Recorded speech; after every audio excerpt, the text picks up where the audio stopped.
तो कहानी की शुरुआत में हम लियो नाम के एक बच्चे को पानी में डूबता हुआ देखते हैं, जो बोट से नीचे गिर गया था। उसी वक्त बोट का फैन लगने से उसके गले पर काफी गहरी चोट लग गई थी, जिससे तुरंत ही लियो की फैमिली उसे हॉस्पिटल लेकर जाती है, जहां डॉक्टर उसकी मॉम को कहता है कि लियो की आवाज चली गई है, इसलिए उन्हें उसके गले का ऑपरेशन करना होगा, वरना उसकी आवाज कभी भी वापस नहीं आएगी। जिस पर लियो की मॉम डॉक्टर को ऑपरेशन करने के लिए मना कर देती है और कहती है कि लियो को भगवान खुद ही ठीक कर देगा। यहाँ से कहानी कई साल आगे चली जाती है, जहाँ टेक्नोलॉजी बहुत ही एडवांस हो चुकी थी। वहीं लियो भी अब काफी बड़ा हो चुका था, लेकिन वो अभी भी बोल नहीं सकता था। लियो को लकड़ी पर नक्काशी करना भी काफी पसंद था। शाम को लियो अपनी गर्लफ्रेंड नादरा से मिलता है, जो उसके लिए एक गिफ्ट लेकर आई थी, जिसे खोलने पर उसे पता चलता है कि वो उसके लिए एक मोबाइल लेकर आई है, जिससे वो दोनों चैट करके बात कर सकें। लेकिन वहीं इतनी टेक्नोलॉजी एडवांस होने के बावजूद भी लियो टेक्नोलॉजी से दूर रहता है। उसे मोबाइल भी यूज करना नहीं आता था, इसलिए नादरा उसे मोबाइल चलाना सिखाती है। साथ ही वो उन दोनों की वीडियो बनाते वक्त उस वीडियो को आसपास लगे मॉनिटर पर लाइव भी कर देती है। ये देखकर लियो मुस्कुराकर शर्माने लगता है। वो दोनों इस रोमांटिक मोमेंट को काफी एंजॉय करते हैं। इसके बाद वो दोनों एक स्ट्रिप क्लब में जाते हैं, जहाँ वो काम करते थे।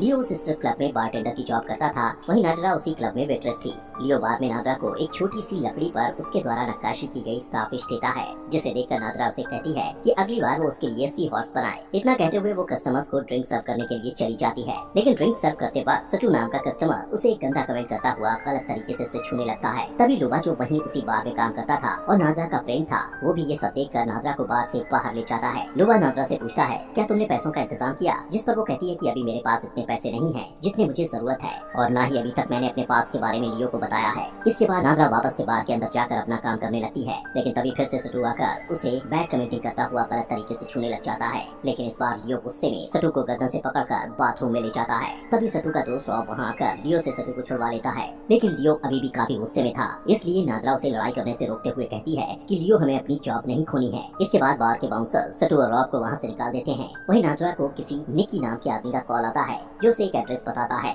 इसलिए वो अपने हाथ पर ही उस एड्रेस को लिखने लगती है। ये देखकर लियो उसे अपना स्क्रैच पैड देता है। तभी उस बार का ओनर मैक्सिम लियो को अपने पास बुलाकर उसे वार्निंग देता है कि अगर तुमने कभी भी किसी कस्टमर से झगड़ा किया तो तुम्हें जॉब से निकाल दिया जाएगा। अब बार का काम खत्म होने के बाद लियो घर जाकर सोने की कोशिश कर रहा था, लेकिन तभी उसे बाहर से किसी के रोने की आवाज आती है, और जैसे ही वो डोर ओपन करता है तो उसे उसके घर के बाहर नादरा जमीन पर बैठी मिलती है। नादरा उसे कहती है कि मुझे तुम्हें कुछ बताना है, लेकिन लियो उसकी पूरी बात सुने बिना ही ये सोचकर काफी सैड हो जाता है कि शायद वो उसे छोड़कर किसी और के साथ जा रही है। नादरा उसे कहती है कि ऐसी बात नहीं है, मैं तुम्हें छोड़कर कभी नहीं जाना चाहूंगी, लेकिन मुझे तुम्हें कुछ इम्पोर्टेंट बात बतानी है। जिस पर लियो उसे अपने स्क्रैच पैड पर लिखकर बताता है कि मेरी लाइफ में तुमसे ज्यादा जरूरी और कुछ भी नहीं है। इसके बाद लियो उसे अपने वर्क स्पेस में ले जाता है, जहाँ पर वो उन दोनों के लिए एक बेड बना रहा था, जिसे देखकर नादरा काफी खुश होती है। लेकिन अगली पल वो निराश होकर ये कहती हुई वहाँ से जाने लगती है कि कुछ है जो तुम मेरे बारे में नहीं जानते। तभी लियो उसका हाथ पकड़ लेता है और वो दोनों वहीं पर रोमांस करने लगते हैं। नेक्स्ट मॉर्निंग जब लियो की आँख खुलती है तो वहाँ वो नादरा को ना पाकर ये सोचता है कि शायद वो उसे छोड़कर वहाँ से चली जा चुकी है। वहीं दूसरी तरफ हम दो सर्जन्स कैक्टस और उसके पार्टनर डक को देखते हैं, जो मैक्सिम के गुंडों में से एक गुंडे की सर्जरी कर रहे थे, जिसे 5 गोलियां लगी थी। वो दोनों असल में मैक्सिम के लिए एक ब्लैक मार्केट क्लिनिक पर सर्जन्स का काम करते थे, लेकिन कैक्टस अब इस काम को छोड़कर अपनी बेटी के साथ जर्मनी जाकर शांति से रहना चाहता था, इसलिए उसने मैक्सिम को उसकी और उसकी बेटी की फेक वीजा आईडी बनाने के लिए कहा था। इसके बारे में कैक्टस मैक्सिम के आदमी, जिसका नाम एकिम था, उससे पूछता है कि उसकी और उसकी बेटी की आईडी मैक्सिम कब तक बनवा कर देगा, जिस पर एकिम कहता है कि 3 दिन के अंदर तुम्हें आईडी मिल जाएगी। लेकिन डक को यहाँ इस शहर में रहना पसंद था और मैक्सिम के लिए सर्जरीज का काम करने के साथ साथ वो अपना एक साइड बिजनेस भी करता था, जहाँ वो बच्चों में बॉडी पार्ट्स इम्प्लांट करने के साथ साथ उनकी साइबरनेटिक सर्जरीज भी करता था। वहीं लियो एक कॉफी शॉप पर जाकर कॉफी पीने लगता है। तभी उसके पास कैक्टस आकर उसे कहता है कि जिसके साथ तुम्हारी बार में लड़ाई हुई थी, वो दोनों मैक्सिम के लिए ही काम करते हैं और उनके जरिए ही मेरी बेटी के साथ मैं जर्मनी जा पाऊंगा। असल में दोनों सटू और रॉब हैकर्स थे, जो लोगों के लिए फेक आईडीज बनाते थे। अब यहाँ पर कैक्टस लियो को वार्निंग देता है कि अगर अगली बार तुमने सटू और रॉब से कुछ लफड़ा किया तो तुम इस दुनिया में नहीं दिखोगे। वहीं लियो को उसकी वार्निंग से कुछ भी फर्क नहीं पड़ता और वो वहाँ से बार में अपना काम करने के लिए चला जाता है, जहाँ वो देखता है कि नादिरा बार में काम करने नहीं आई है। उसी वक्त लुबा उससे पूछता है कि नादिरा कहाँ है। तभी वहाँ बार की मैनेजर लियो को निकी से इंट्रोड्यूस करवाकर कहती है कि निकी मैक्सिम के प्रोस्टिट्यूट बिजनेस को संभालता है, इसलिए उससे कभी भी ड्रिंक के पैसे मत लेना। निकी लियो को ड्रिंक ऑर्डर करके बार मैनेजर के साथ वहाँ से चला जाता है। थोड़ी देर बाद वहाँ पर सटू और रॉब आकर लियो को वोडका ड्रिंक बनाने को कहते हैं। तभी सटू नादिरा को देखकर काफी बैड कमेंट्स करता है, जिससे चिढ़कर लियो गुस्से में सटू के चेहरे पर वोडका की बोतल फेंकता हुआ उनसे लड़ने लग जाता है, और इसी हाथापाई में लियो गलती से एक वेट्रेस को कोनी मारकर नीचे गिरा देता है, जिससे वो बेहोश हो जाती है और मैक्सिम लियो को बारटेंडर की जॉब से निकाल देता है। घर आकर लियो फोन से नादिरा को मैसेज करके पूछता है कि तुम कहाँ हो, और जब नादिरा का कोई जवाब नहीं मिलता तो वो नादिरा की एक फोटो लेकर घर से बाहर निकल जाता है और उसे सड़कों पर ढूंढने लगता है, जहाँ रेड सेंटर के पास उसे लुबा ज्यादा देखता है। उसका पीछा करते हुए वो रेड सेंटर में लुबा के पास चला जाता है। लुबा उसे बताता है कि नादरा तुम्हें छोड़कर चली गई है और वो तुमसे कुछ छुपा भी रही थी। जिसके बाद लियो घर आता है, जहाँ वो देखता है कि नादरा ने उसे एक मैसेज किया हुआ है जिसमें वो बता रही थी कि मैं हैकर्स हॉल में हूँ। लियो तुरंत हैकर्स हॉल में जाकर नादरा को ढूंढने लगता है। वही सटू और रॉब जो उस हैकर्स हॉल के ओनर थे, वो सीसीटीवी कैमरा में लियो को वहाँ देखकर काफी गुस्सा होते हैं। उनके पास कैक्टस अपनी और अपनी बेटी की फेक वीजा आईडी लेने आया हुआ था। कैक्टस लियो को वहाँ देखकर तुरंत अपनी बेटी के साथ वहाँ से चला जाता है। तभी सटू और रॉब लियो के पास जाकर उसे वहाँ से जाने के लिए कहते हैं। लियो उन्हें नादरा की फोटो दिखाता है, लेकिन वो उसे कहते हैं कि हमें नादरा के बारे में कुछ नहीं पता और उस पर काफी गुस्सा करते हुए उसे वहाँ से जाने के लिए कहते हैं। लेकिन अचानक लियो को याद आता है कि नादरा ने उसके स्क्रैच पैड पर कुछ लिखा था, जिससे वो तुरंत वहाँ पड़े एक चारकोल को स्क्रैच पैड पर उसी पेज पर घिसने लगता है। तभी वो देखता है कि नादरा ने किसी ओसवाल्ड नाम के व्यक्ति का एड्रेस लिखा था। वो तुरंत ओसवाल्ड के एड्रेस पर पहुंचकर डोर नॉक करता है। ओसवाल्ड के डोर ओपन करते ही वो बिना कुछ पूछे ओसवाल्ड के घर के अंदर घुसकर नादरा को ढूंढने लग जाता है, जहाँ उसे एक दीवार पर बहुत सारी लड़कियों की फोटोज लगी हुई मिलती हैं, जिनके साथ ओसवाल्ड रातें रंगीन कर चुका था। लेकिन उन्हीं फोटोज में लियो को एक ऐसी फोटो मिलती है जिसमें नादरा का नाम लिखा हुआ था, लेकिन वो फोटो इतनी डार्क थी कि उसमें नादरा का चेहरा ठीक से दिखाई नहीं दे रहा था। लियो को ऐसा करते देख ओसवाल्ड को लगता है कि लियो निकी के लिए काम करता है और आज उससे पैसे लेने उसकी जगह लियो आया है। इसलिए वो लियो को पैसे देकर कहता है कि नादरा एक कॉल गर्ल है और मैंने उसके साथ बहुत मजे किए थे। ये सुनकर लियो को गुस्सा आता है और वो ओसवाल्ड को गर्दन से पकड़कर बेड पर लेटाकर पैसे उसके मुंह में ठूंस देता है और वहाँ से निकल जाता है। यहाँ पर लियो को ओसवाल्ड की बातों से समझ आ गया था कि निकी मैक्सिम की प्रोस्टिट्यूट्स को दूसरे क्लाइंट्स के पास भेजकर उनसे पैसों की कमीशन लेता है। वहीं दूसरी साइड कैक्टस डक के साथ बॉलिंग एले में आया हुआ था, जहाँ कुछ स्कूल गर्ल्स को देखकर डक उन पर बैड कमेंट्स करता हुआ कैक्टस से कहता है कि तुम्हारी बेटी भी अब बड़ी होने लगी है। उसकी इस वाहियात बात पर कैक्टस को गुस्सा आ जाता है और उसके हाथ को बॉल से दबाकर कहता है कि आगे से मेरी बेटी के बारे में ऐसी घटिया बात मत कहना। डक कहता है कि मैं तो सिर्फ मजाक कर रहा था। इसके बाद डक कैक्टस के साथ रेड सेंटर चला जाता है, जहाँ वो एक लड़की को रूम में ले जाता है। वही कैक्टस अपनी बेटी जोसी के साथ वहाँ आया था और उसे कहीं पर अर्जेंट काम से जाना था, इसलिए वो तान्या नाम की एक प्रोस्टिट्यूट को उसकी बेटी के पास बैठाकर उसका ध्यान रखने को कहता है और वहाँ से चला जाता है। वही रास्ते में लियो को फोन पर नादरा का मैसेज मिलता है, जिसमें नादरा ने उसे कुछ रेड सेंटर की फोटो सेंड की थी। अब लियो जैसे ही रेड सेंटर पहुँचता है तो वहाँ वो निकी को देखता है, जो तान्या और कैक्टस की बेटी जोसी को टैक्सी में बैठाकर कहीं जाने लगता है। तभी लियो भी एक कार को चुराकर किसी तरीके से उसे स्टार्ट करके उनका पीछा करता है। कुछ देर बाद निकी तान्या और जोसी को एक रेस्टोरेंट लेकर जाता है। उनके पीछे पीछे लियो भी उस रेस्टोरेंट में चला जाता है। लियो देखता है कि जोसी एक स्क्रैच पैड पर एक बेयर बना रही थी, जिससे वो जोसी के पास बैठकर अपने स्क्रैच पैड पर भी कुछ ड्रॉ करने लगता है। लेकिन थोड़ी देर बाद निकी लियो को वहाँ देखकर उस पर गुस्सा करता है कि तुम यहाँ क्या कर रहे हो। निकी तान्या को कहता है कि जोसी को वहाँ से लेकर चली जाओ और वो जाने लगते हैं। तो लियो जोसी को वो ड्राइंग देता है जिसमें उसने उसके लिए एक बेयर के साथ उसका एक छोटा बेबी बेयर बनाया हुआ था। उनके जाने के बाद लियो निकी के पास आकर उसको नादरा की फोटो दिखाता है, जिस पर निकी कहता है कि नादरा मेरे साथ काम नहीं करती और मुझे उसके बारे में कुछ भी नहीं पता। तभी लियो से नादरा की वो डार्क फोटो दिखाता हुआ गुस्से से इशारा करते हुए पूछता है कि नादरा कहाँ है, जिस पर निकी को भी गुस्सा आ जाता है और वो उस रेस्टोरेंट के सिक्योरिटी गार्ड्स को कहता है कि आदमी मुझे तंग कर रहा है, इसलिए इसे यहाँ से बाहर निकाल दो। लेकिन सिक्योरिटी गार्ड्स लियो को कुछ नहीं कहते। लियो स्क्रैच पैड पर लिखकर उससे कहता है कि क्या तुम्हारे बॉस मैक्सिम को पता है कि तुम उसकी प्रोस्टिट्यूट्स को दूसरे क्लाइंट्स के पास भेजकर उनसे कमीशन लेते हो। जिस पर निकी थोड़ा घबरा जाता है। वहाँ से जाने से पहले लियो ओसवाल्ड के दिए हुए निकी के पैसे निकी के सामने उसकी टेबल पर फेंक देता है और वहाँ से निकलकर वो एक स्विमिंग पूल में जाता है। लियो नादरा को ढूंढ नहीं पा रहा था, इसलिए वो अब काफी परेशान हो गया था। तभी वहाँ एक लड़के को फोन पर बात करते देख उसके दिमाग में एक आइडिया आता है। वो जल्दी से नादरा का नंबर ट्रैक करने के लिए फूड वेंडिंग मशीन के पास जाकर मशीन में नादरा का नंबर टाइप करने लगता है, लेकिन फूड वेंडिंग मशीन उसे नंबर को बोलकर बताने को कहती है। जिस पर लियो वहीं खड़े एक आदमी को जो गेम खेल रहा था उसको इशारा करके समझाता है कि मैं बोल नहीं सकता, क्या आप मेरी हेल्प करेंगे। वो आदमी नंबर को बोलकर मशीन को बता देता है, लेकिन मशीन नादरा के नंबर को ट्रैक नहीं कर पाती, लेकिन डिस्प्ले पर एक एड्रेस शो करती है। लियो उसी वक्त उस एड्रेस पर जाता है जहाँ उसे एक लेडी अपार्टमेंट में ले जाती है। वहाँ वो अपनी विग उतार देती है, जिससे लियो को पता चलता है कि वो तो लुबा है।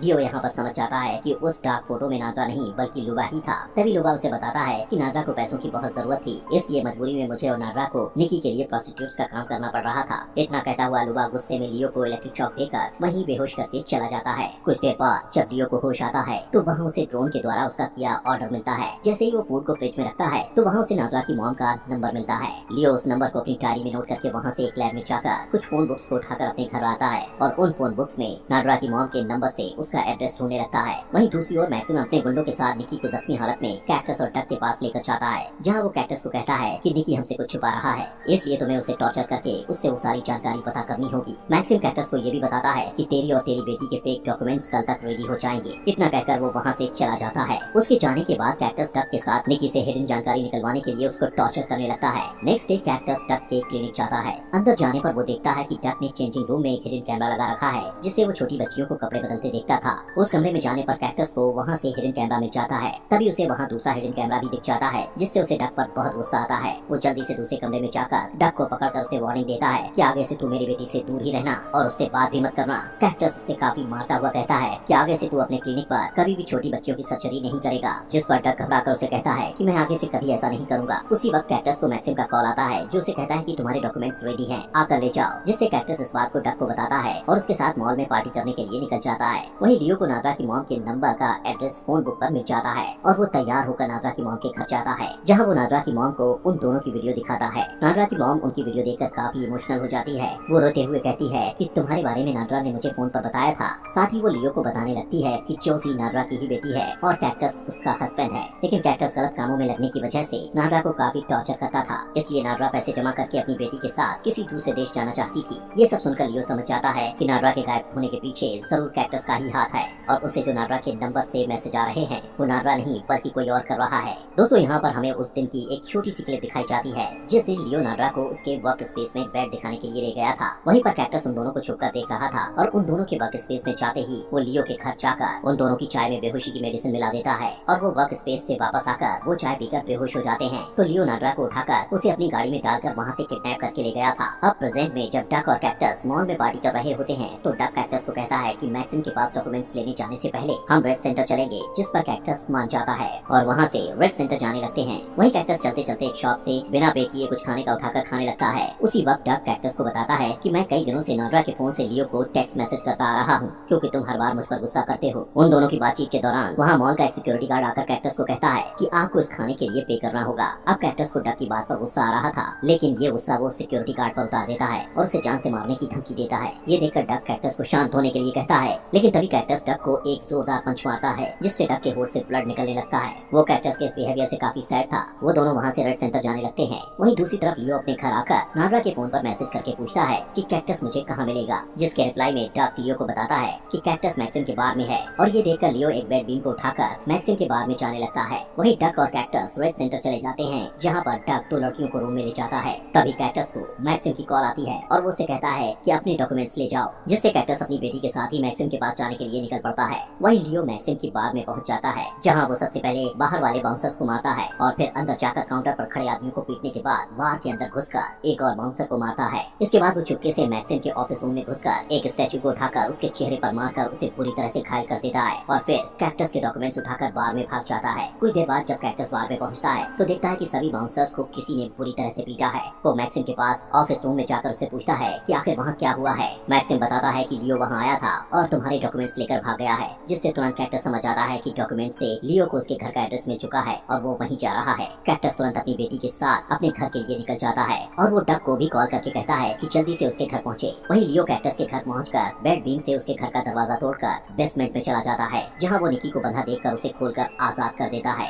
निकी उसी वक्त धीरे धीरे सीढ़ियों से ऊपर की ओर जाने लगता है। वहीं कैक्टस भी अपने घर पहुंचकर जोशी को एक रूम में ले जाकर उसे वहां छिपने के लिए कहता है और फिर उसका डोर लॉक करके अपना तेज धार वाला चाकू निकालकर चुपके से बेसमेंट में जाने लगता है। वहीं लियो बेसमेंट में एक लकड़ी का दरवाजा देखता है। उसी वक्त निकी की बॉडी बेसमेंट में गिरती है, जिसे कैक्टस ने मार दिया था। कैक्टस वहाँ आकर लियो की तरफ उस लकड़ी वाले दरवाजे की चाबियां फेंक कर कहता है कि वहाँ जाकर देखो, तुम्हारे लिए कुछ खास है। लियो दरवाजा खोलकर अंदर जाता है, जहाँ वो पहले फ्रिज को ओपन करता है, लेकिन वो खाली था। तभी एक कॉर्नर में उसे नादरा के डेड बॉडी प्लास्टिक से कवर की हुई मिलती है, जिसे देखकर वो बहुत ज्यादा उदास हो जाता है और नादरा की डेड बॉडी को उठाकर वहाँ से जाने लगता है। लेकिन वहीं कैक्टस उसकी बेड बीम को उठाकर उसका रास्ता रोकता है, जिससे लियो नादरा की बॉडी को टेबल पर रखकर कैक्टस के सामने हाथ फैलाकर खड़ा हो जाता है। यहाँ पर कैक्टस लियो को सब सच्चाई बताने लगता है कि पहले मैंने नादरा को किडनैप किया और फिर यहाँ बेसमेंट में ले जाकर उसकी पूरी बॉडी को प्लास्टिक से कवर कर दिया, जिससे उसे सांस लेने में दिक्कत होने लगी। साथ ही कैक्टस उससे बताता है कि मैंने उसे बहुत तड़पाया, उससे बहुत टॉर्चर किया, क्योंकि वो मेरी बेटी को मुझसे दूर ले जाना चाहती थी, इसलिए मुझे उसे मारना पड़ा। ये बताने के बाद कैक्टस लियो को बेड बीम से मारने लगता है, लेकिन लियो बेड बीम को पकड़ लेता है। तभी कैक्टस अपना चाकू निकालकर उसे मारने की कोशिश करता है,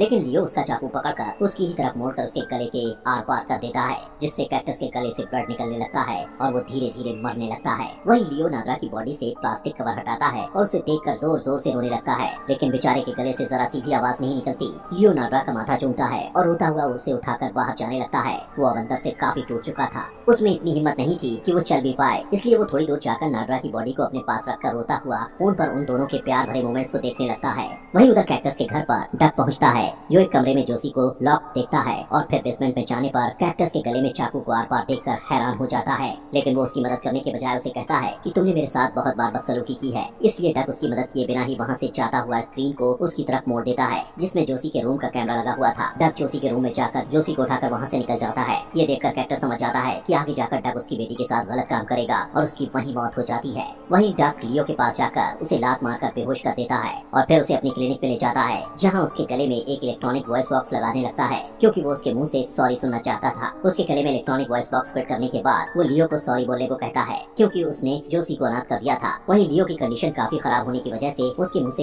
एक शब्द नहीं निकलता। ये देखकर डक गुस्से में उसे टॉर्चर करने लगता है। वेल नेक्स्ट डे मॉर्निंग में डक लियो को गाड़ी में बैठाकर कहीं पर जाने लगता है। रास्ते में वो उसकी मुलाकात जोसी से करवाता है। थोड़ी देर बाद वो एक ब्रिज पर गाड़ी ले जाकर रोक देता है और लियो को वहाँ पर एक बेंच पर बैठाकर ब्रिज पर लगे ताले को खोल देता है। इसके बाद वो लियो को गुस्से में उठाकर उसके मुंह से कैक्टस को मारने के लिए सॉरी बोलने को कहता है। तभी लियो एक गहरी सांस लेकर डक को उठाकर पानी में कूद जाता है। पानी के अंदर लियो डक को कसकर पकड़े रखता है और वो उसे तब तक नहीं छोड़ता जब तक डक की मौत नहीं हो जाती। और जैसे ही डक मर जाता है तो लियो पानी के ऊपर आकर स्विम करने लगता है। वहीं ब्रिज के ऊपर खड़ी जोसी लियो से पूछती है कि लियो क्या तुम ठीक हो, जिसे देखकर लियो डर जाता है और उसे ब्रिज से दूर हटने का इशारा करता है। लियो उसे बोलकर बताने की कोशिश करता है, जहाँ पर वो पहली बार बोलता है कि जोसी ब्रिज से दूर हट जाओ। पहली बार अपनी आवाज सुनकर वो खुद भी हैरान था। तभी लियो जोसी के पास ऊपर ब्रिज पर जाता है, जहाँ पर जोसी उसे कहती है कि तुम्हारी आवाज काफी फनी है, जिस पर वो दोनों हंसने लगते हैं। लियो जोसी को कहता है कि मैं तुम्हें तुम्हारी नानी के पास ले जाऊंगा जो तुमसे बहुत प्यार करती है। वहाँ से लियो जोसी के साथ एक होटल में कुछ खाने के लिए जाता है, जहाँ लियो जोसी के हाथ में एक ब्रेसलेट देखता है जिसमें उसके द्वारा नक्काशी की गई लकड़ी के डिजाइन